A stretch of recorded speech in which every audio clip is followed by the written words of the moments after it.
Multa kysyttiin 4-vuotiaana, että mikä musta tulee isona, ja mä olin kuulemma vastannut, että en tiedä, mutta vaikuttaa siltä, että ihmisenä oleminen on sen verran vaikeaa, että siinä riittää tekemistä vanhempanakin.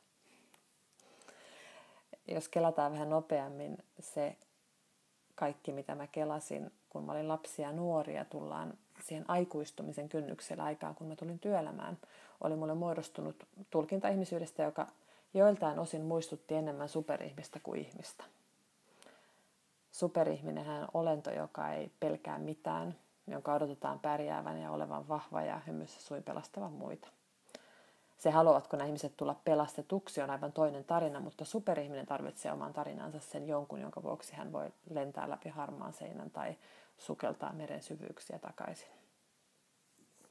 Ja kuten jokaisessa hyvässä tarinassa on superihmisten tarinoissakin jokin traaginen hetki, jossa kaikki muuttuu.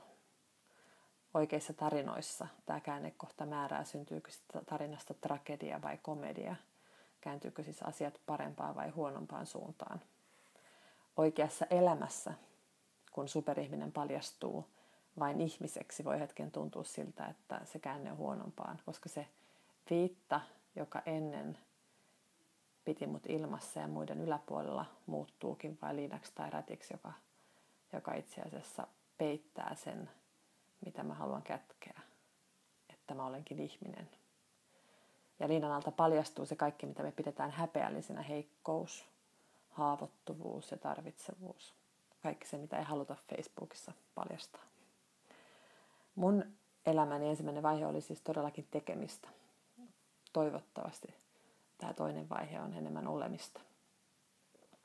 Olemista sen äärellä, että olen ihminen, ja siihen kuuluu nimenomaan heikkoudesta nouseva kyky pyytää apua, rohkeus yrittää ja epäonnistua ja oppia. Kyky välillä nostaa käpälä ylös ja sanoa, että hei, anteeksi, mä mokasin.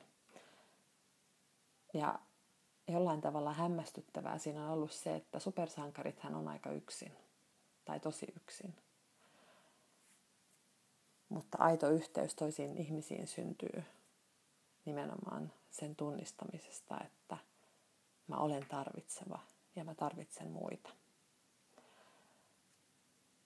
Tämä oli mun tarina, eivätkä kaikki ihmiset elämässä leiki sankaria. Jotkut meistä piilottaa ihmisyyttään työroolin, asiantuntijuuden, jonkun läpänheiton tai muun suojan taakse. Mutta se on juuri se, mikä estää työyhteisöiden elinvoimaisuuden, sen uuden luomisen ja uskalluksen kokeilla ja erehtyä ja oppia ja uudistua. Jos taas ihmisten annettaisiin olla ihmisiä, heikkoja tai vahvoja, erilaisia tai samankaltaisia, tuntevia tai rationaalisia, osaavia tai osaamattomia, toisiaan tarvitsevia tai riippumattomia, silloin meillä olisi työyhteisö, jossa meidän ei tarvitsisi pelätä, että me paljastutaan ja käyttää siihen energiaa, vaan me voitaisiin luottaa toinen toisiimme ja voitaisiin onnistua yhdessä.